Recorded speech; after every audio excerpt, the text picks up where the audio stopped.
अरे तेरे ऐसे भाग्य कहां थे कि तू राधा बोल पाता। इसका महत्व आपके हृदय में आना चाहिए। जो आपको मंत्र मिला है, जो नाम मिला है, जो उपासना मिली, जो धाम मिला है, जो कृपा मिली, इससे बढ़कर कुछ नहीं। आपके हृदय में ये जब बात बैठ जाएगी तो नाच पड़ोगे। धाम में महत्व, नाम में महत्व, रूप में महत्व, लीला में महत्व, खत्म, सब खत्म। नाम इतना प्राण प्यारा लगे, इतना महत्व नाम में हो जाए कि नाम चल रहा है, बस यही बड़ी बात है।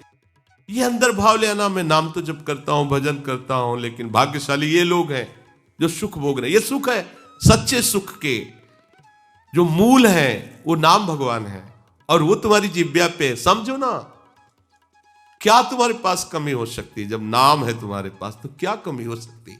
लेकिन हम उनको चाहते, हमें अच्छा खाने को मिले, अच्छा पहनने को मिले, अच्छी परिस्थिति, अभी वर्तमान में अनुकूलता, चार लोग प्रणाम करें, ये नाम का चमत्कार। ये कोई चमत्कार नहीं।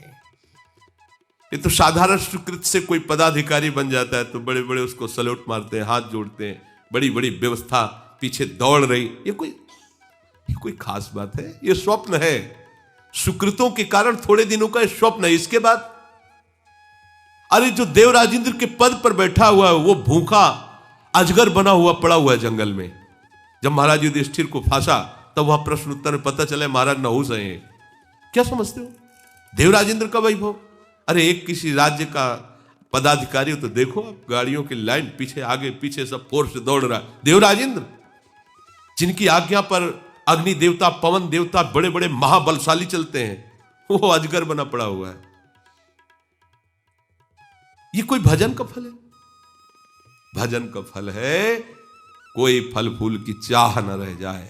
राधा राधा राधा, चाह मिट गई, निरंतर नाम चल रहा, इससे बड़ा कोई लाभ नहीं।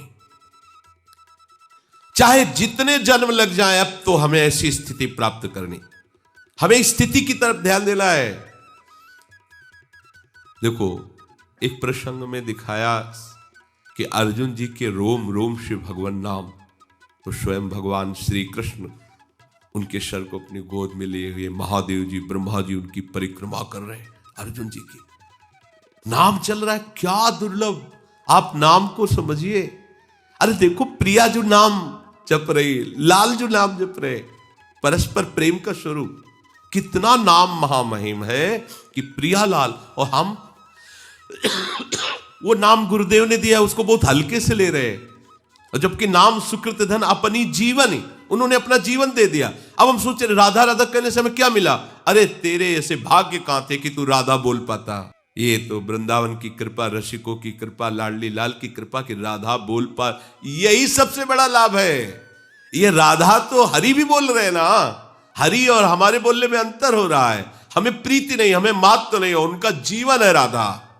राधा नाम जीवन है। वही जीवन हमारा हो जाए, जैसे हरि को प्यारा है राधा नाम, वैसे मुझे प्यारा हो जाए, यही हमारी सिद्धि है। हमारा महत्व बन जाए कि राधा, अब हमें क्या चाहिए? हमारे पास तो राधा नाम है, हरि नाम है। साधक के मन में ऐसा महत्व, ऐसा भाव नहीं आ पाता। देखो अभी आप कितने स्वतंत्र हो गए, कितना आपके झंझटे मिट गए। जो प्रभु कर रहे हो वही आप कर रहे हो। जब लालजू की कोई बात होती है ना, तो प्रियाजू का रोम रोम पुलकित हो जाता है। प्रीतम की बात कोई भी, जब प्रियाजू की बात होती है तो लालजू को ऐसा लगता है कि शास्त्रों कानों से मैं अपनी प्यारीजू का नाम, प्यारीजू का रूप, प्यारीजू की महिमा। इसीलिए प्रायः रसिक जनों ने प्रिया रूप का वर्णन बहुत अधिक किया है, क्योंकि प्रभु आसक्त रहते हैं रसिकों को। क्योंकि प्रियाजू के अपनी गुण को सुनने में लालजू को कम अच्छा लगता है। जब प्रियाजू की कोई महिमा करता है तो एकदम ये, और हमको क्या करने को मिल रहा है? दोनों के रूप का गुणगान, दोनों के आप देखो तो आपको मिला क्या है? अब बोले इसका फल क्या मिलेगा? बुद्धि मारी गई। अरे फल का फल तो तुम्हें वर्तमान में मिल रहा है। तुम्हें कितना बड़ा सौभाग्य मिला है कि तुम्हें संसारी पुरुषों की बातें नहीं करने का, संसारी पुरुषों की चाटुकारिता करने का नहीं, तुम्हें प्रभु की बातें करने का अवसर मिला है, प्रभु के नाम जपने का अवसर। ये आप समझ नहीं पा रहे, इस कृपा को आप आदर नहीं दे पा रहे। जो भगवत चर्चा है, भगवान नाम है, ये आपको महाफल मिल चुका है। बस इसमें रति होनी है, इसमें महत्व होना, ऐसा महत्व हो जाए कि फिर और कुछ नहीं चाहिए। यही हमारे हृदय में महत्व भी पैदा कर देगा। पर ये मांग तो बंद करो ना कि राधा नाम का फल हो, कि हमके अमुक वस्तु मिल जाए, अमुक वे। ये कितनी घटिया बात है। अरे आप उनके आश्रित हो तो भरण पोषण करना उनकी जिम्मेवारी है, आपकी जिम्मेवारी नहीं। कैसे वो व्यवस्था करते हैं आप वो खुद देखो। वो गरीब आदमी है क्या कि हमारे लिए उनको किसी से सहयोग मांगना पड़ेगा? अरे भाई, ये जैसे पलक झपका, इसको कहा निमेष, इतने में अनंत ब्रह्मांडों की रचना हो गई। न सीमेंट की जरूरत पड़ी है, न मिस्त्री की जरूरत पड़ी, न लेबर की जरूरत पड़ी। वो मालिक हमारे अगर हमको ऐसी गरीबी से या कष्ट से रख रहे, मांगने की जरूरत नहीं, क्योंकि हमको वो कुछ प्रदान करना चाहते हैं, स्थिति प्रदान करना चाहते हैं। इसीलिए चाहे जैसी परिस्थिति, सुखद या दुखद, महलों में रखे या झोपड़ी में बास दे, हमें इससे कोई मतलब, हम तो उनके आश्रित हैं। हमारा वर्तमान का समय भजनमय और उस भजन का फल केवल भजन। इस सिद्धांत को समझ लो, झंझट खत्म हो जाएगी। आपने इतने दिन हो गए, अभी कोई लाभ, क्या लाभ चाहते हो? इससे बड़ा कोई लाभ है जो आपको मिला है? आप देखो तो इसी में रति हो गई तो उसे सिद्ध पुरुष कहते हैं। इसी में गाढ़ भाव हो गया तो उसी लीला में प्रवेश हो जाओगे। समझो, इसका महत्व आपके हृदय में आना चाहिए। जो आपको मंत्र मिला है, जो नाम मिला है, जो उपासना मिली, जो धाम मिला है, जो कृपा मिली, इससे बढ़कर कुछ नहीं। आपके हृदय में ये जब बात बैठ जाएगी तो नाच पड़ोगे। कल एकदम चिंतन आ रहा था शाम के एकांत में। हरिराम व्यास जी कहते, हो मन वृंदावन को श्वान, वृंदावन का कुत्ता। क्या महापुरुषों ने वृंदावन में देखा, कह रहे हो मन वृंदावन को। प्रबोधानंद जी कह रहे कि मुझे नाली का कीड़ा, और तुम्हें मनुष्य बना के रख रहे, तुम उनकी कृपा के लिए रो नहीं रहे हो? कि कितनी अपार कृपा हम पर है कि बड़े बड़े महापुरुष कह रहे हैं मुझे नाली का कीड़ा बना करके रख लो इस वृंदावन धाम में, पर बाहर मत करना। कुत्ता बना दो पर बाहर मत करना। आपको मनुष्य बनाया तो भी आप उन पर भ्रकुटी तान रहे हो कि हम इतने दिनों से आपके धाम में वास कर रहे हैं, जबकि वो कृपा करके खुद वास करा रहे हैं। हम इतने दिनों से नाम जप करें, जबकि वो कृपा करके नाम के रूप में तुम्हारी जिह्वा पे स्फुरित हो रहे हैं, और तुम उन्हीं को भ्रकुटी दिखा रहे हो, तान रहे हो कि क्या मिला? इतने दिन से सब कुछ छोड़ करके वृंदावन वास करे, नाम जप, मुझे मिला क्या? आप उन्हीं प्रभु के ऊपर भ्रकुटी तान रहे हो जो वात्सल्य समुद्र कृपा करते जा रहे हो। आप कृपा का अनादर करते जा रहे हैं। जिस महामहिम धाम में आपको वास दिया, तुम्हारी कहीं भाग्य रेखा में कहीं नहीं है। जचवा लो, किसी वो जो ज्योतिष करने वाले उनसे जचवा लो, कुंडली बनवा के देख लो, कहीं नहीं लिखा होगा कि तुम धाम वास करोगे। ये तो महारानी जी की मंद मंद वो कृपाभीनी दृष्टि का परिणाम है कि हमें वृंदावन धाम मिल गया है। अब महत्व क्यों नहीं हो रहा? बस महत्व हो जाए, यही तो सिद्धावस्था है। आप समझो, सिद्धावस्था का मतलब क्या है? धाम में महत्व, नाम में महत्व, रूप में महत्व, लीला में महत्व, खत्म, सब खत्म। महत्व हो जाए, अभी सिद्ध हो गए। और भी तो सब बोलते हैं भगवत नाम, पर जब प्रेमी महापुरुष राधा हो, अगर कोई राधा बोल रहा है ना, देखो ना, ये सिद्ध महापुरुष के वचन है, जो हरिवंश को नाम सुनावे तन मन प्राण तासु बलिया। श्री हरिवंश, अच्छा, तो उनको इतना आनंद मिला कि वो कह रहे तन मन प्राण, मैं न्यौछावर करता हूं उसके ऊपर अपना शरीर, अपना मन, अपना प्राण। जिसने एक बार हरिवंश नाम सुना है, क्या हुआ? हरिवंश नाम की सिद्धि हो गई। अब वो महत्व को समझे। जो हरिवंश को नाम सुनावे तन मन प्राण तासु बलिया। गोस्वामी जी, तुलसी जाके मुख से धोखे निकसत राम। क्यों? क्योंकि अब राम नाम का स्वरूप उनके हृदय में प्रकाश है। बोले ताके पग की पग तलियो मोरे तनु को चा। वो इतना महान पावन हो गया। हुआ क्या? नाम का रस मिल गया, नाम में महत्व हो गया। भाई समझो, हमें और कुछ नहीं चाहना, नाम इतना प्राण प्यारा लगे, इतना महत्व नाम में हो जाए कि नाम चल रहा है, बस यही बड़ी बात है। हे नाथ, नरक में रखना पर नाम न छूटने पावे। ये जो अपने संध्या के समय विनय में गाते हैं, इस तो बिसरी हो ना बिसारी हो, बस यही सबसे बड़ी बात है। बिसरी हो ना बिसारी हो, यही दान मोहि देव, श्री हरिवंश के लाडिले मोहि अपनी। उपासक के मन में स्वाभाविक ऐसा विचार आना चाहिए कि हजारों नहीं अनेकों जन्म हो गए विषयों के लिए, अनेकों जन्म खो दिए विषयों में, सब के सब बिल्कुल बेकार जन्म चले गए, कोई लाभ नहीं मिला। अनेकों बार स्वर्ग गया, अनेकों बार नरक गया, अनेकों बार मृत्युलोक में आया, सब बेकार गया। अब की बार बेकार नहीं जाने देंगे। राधा राधा, ये बेकार नहीं जाने देगा। इस जन्म का सारा समय, सारी की सारी आयु, सारी की सारी सामर्थ्य केवल भजन में लगा देंगे, केवल भजन में। उसके लिए कुछ दुर्लभ नहीं, कुछ दुर्लभ नहीं।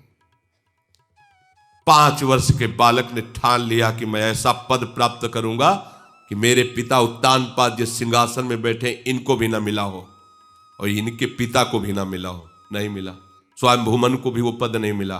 5 वर्ष का बालक निष्ठा लेके निकला, देवर्षि नारद जी जैसे समर्थ गुरु मिले। कहां जा रहा है? मैं जानता हूं कि तुम अपने पिता के गोद पर बैठने को नहीं पाए हो, मां ने तुम्हें ऐसा, बच्चे हो अभी, तुम्हारी बुद्धि ऐसी हो सकती। चलो मैं अभी आदेश करूंगा, मेरे आदेश का पालन महाराज उत्तानपाद करेंगे, तुम्हें अभी उस सिंहासन का अधिकार प्राप्त हो जाएगा। अब तो और पक्का हो गया कि जिसकी प्राप्ति के लिए चला हूं केवल, तो जहां मुझे गोद में बैठने नहीं दिया जा रहा था उस सिंहासन में बैठे, क्योंकि देवर्षि नारद की आज्ञा का उल्लंघन कोई नहीं कर सकता, चाहे वो कंस हो, चाहे वो कोई महात्मा हो, कोई भी हो। दुष्ट से दुष्ट स्वभाव वाला भी झुककर देवर्षि नारद, ये ऐसे महात्मा है, कहीं भी किसी के भी दरबार में जाए सब जगह आदर, कोई इनका अनादर नहीं कर सकता। क्योंकि ऐसी बात करते थे, उसको लगता था इनसे बड़ा हमारा हित ऐसी कोई है ही नहीं। ध्रुव जी को पता था कि ऐसे सामर्थ्यशाली महापुरुष हैं, मिथ्या का तो कहीं प्रवेश ही नहीं, अगर मेरे पिता से आदेश कर देंगे तो तुरंत सिंहासन मिल जाएगा। तो उनको सिंहासन की प्राप्ति का शब्द और दृढ़ कर दिया अपने मार्ग में। अभी तो चला हूं और मुझे वो राज सिंहासन जिसके कारण मैं निकाला गया, वो सिंहासन मुझे मिलने, अब तो छोड़ ही नहीं सकता।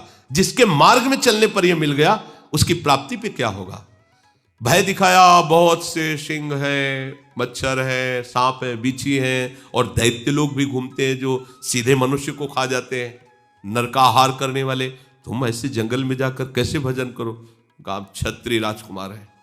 एक बार दृढ़ निश्चय किया तो प्राण चाहे निकल जाए, कदम पीछे नहीं जाएंगे। चेला पक्का, तत्काल गुरु मंत्र दे दिया, जाओ। 6 महीने में भगवान भाग के आए, भाग के अपनी प्राणवायु बंद कर दी, तो संपूर्ण ब्रह्मांड की प्राणवायु बंद हो गई। भागना पड़ा भगवान को, भाग के आए, जैसे मां भाग के अपने बच्चे के पास आती है। निहाल कर दिया। हमारी आयु, हमारा समय, हमारी सामर्थ्य भजन के लिए है। बहुत जन्म संसार के लिए दे, अब ये भजन के लिए, केवल भजन के लिए। कोई समस्या नहीं, कोई प्रश्न नहीं, कोई मांग नहीं। राधा राधा राधा, हमारे अंदर ये हो रहा है, उनके अंदर वो हो रहा है, वो ऐसा कर रहे हैं, हमें दुनिया से मतलब अब नहीं। राधा राधा राधा, क्या प्रश्न है? साफ समाधान है। यही हमारा साधन, यही हमारी सिद्धि, यही हमारा साधन, यही हमारा साध्य, भजन ही हमारा जीवन है। तो अनिविड़ चेतसा, वो योगारूढ़ महापुरुष उस तत्व को जान लेता, उस वस्तु को प्राप्त कर लेता है। अपने आप को इस मार्ग में लाने के लिए जो तैयारी चाहिए, इस स्थिति के लिए, वो ये तैयारी है। किसी भी स्थिति में मुझे भजन नहीं छोड़ना, भजन के लिए भजन करना है। मेरी गति क्या होगी इस पर छोड़ दो, मेरी परिस्थिति क्या, इसको भी छोड़ दो, मेरा निर्वाह कैसे होगा इसको भी छोड़ दो, पता नहीं मैं चल पाऊं कि ना चल पाऊं ये भी छोड़ दो। वो बहुत समर्थ है, पकड़ करके ले चलेंगे आपको। अभी इन सब बातों का चिंतन न करके राधा राधा चिंतन करना है, नाम चिंतन करना है, मंत्र चिंतन करना है, अपने आराध्य देव के जस में डूबना है, उनकी सेवा में डूबना है। ये वर्तमान का समय ही हमारी सिद्धि है। साधक करते करते जब इसमें अनुराग को प्राप्त हो जाता है, उसे सिद्ध कहते हैं। वो बात आज ही आप अपने हृदय में रखो कि हम राधा बोल पा रहे हैं, ये हमारे लिए अहो भाग्य है। हम धाम में रह रहे, ये कभी तुम्हारे पुलकन नहीं आती कि मैं धाम में वास कर रहा हूं। 10-5 दिन कोई तीर्थ यात्रा करके आता है तो पूरे गांव में, ओ चित्रकूट गए थे, ऐसा, ओ वहां गए थे विश्वनाथ जी के दर्शन। तुम विश्वनाथ जी जहां दर्शन करने आते हैं, तुम वहां बैठे हुए, तुम्हारे हृदय में इस बात का फूलन नहीं हो रही, अहो भाग्य, लाडली के घर में रह रहा हो। कैसे हो? अब हमारा क्या पूछ रहा है कैसे हो, महारानी जी के घर में रह रहे। भजन कैसा साधन बनता है? श्री जी जाले, अब हम तो श्री जी के दरबार में पड़े रहते, श्री जी के घर में रह रहे, श्री जी के घर में रह रहे।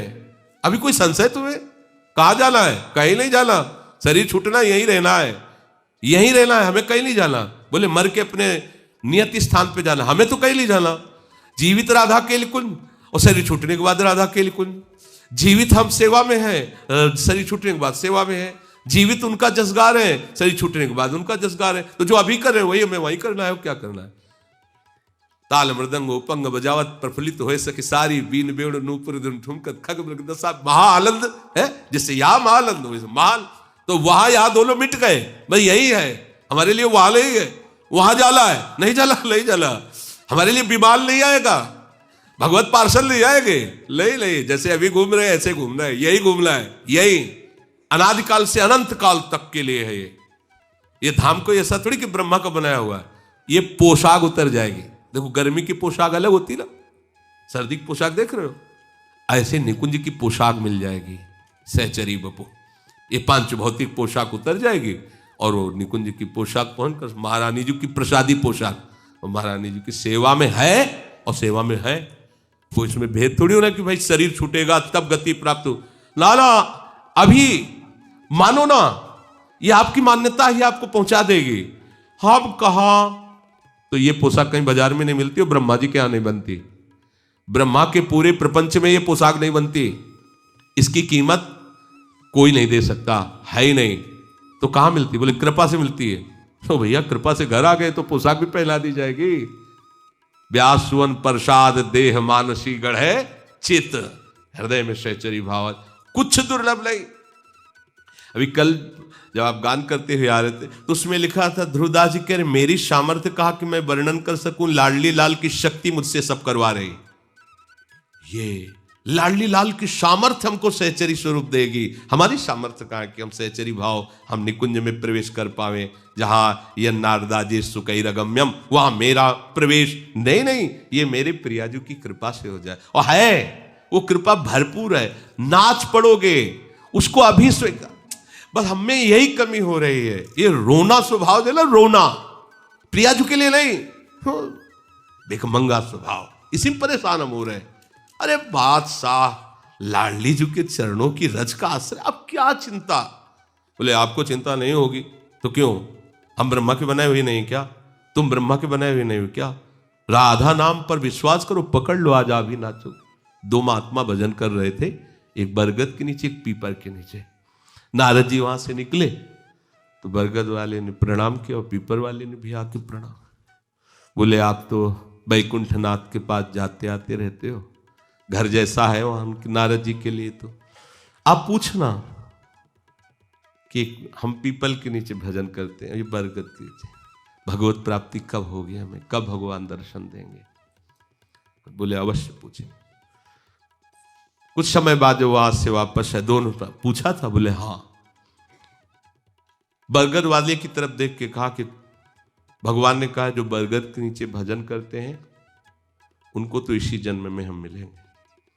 पीपल वाले से कहा कि भगवान ने कहा जो आप भजन करते हो तो जितने पीपल के पत्ते हैं इतनी बार जन्म लेना पड़ेगा आपको। वो नाच पड़े, भगवान ने ऐसा कहा है ना।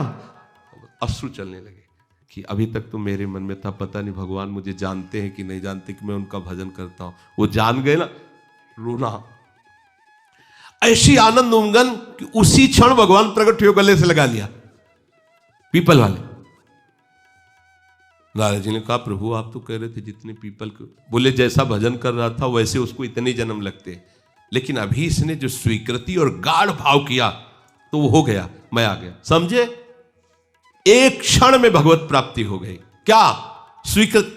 उनको इस बात में दृष्टि नहीं गई कि पीपल के जितने पत्ते उतनी बार जलो, उनको इस बात में भगवान मुझे जानते हैं कि मैं उनका भजन कर रहा हूं, बस नाच गए। भगवान की दृष्टि में होना, हाँ बस उसी क्षण उनको भगवत साक्षात्कार हो गया। अरे हमको पता नहीं कि हमारी प्रियाजू ने अगर हमको स्वीकार नहीं किया होता तो हम धाम कैसे आ जाते?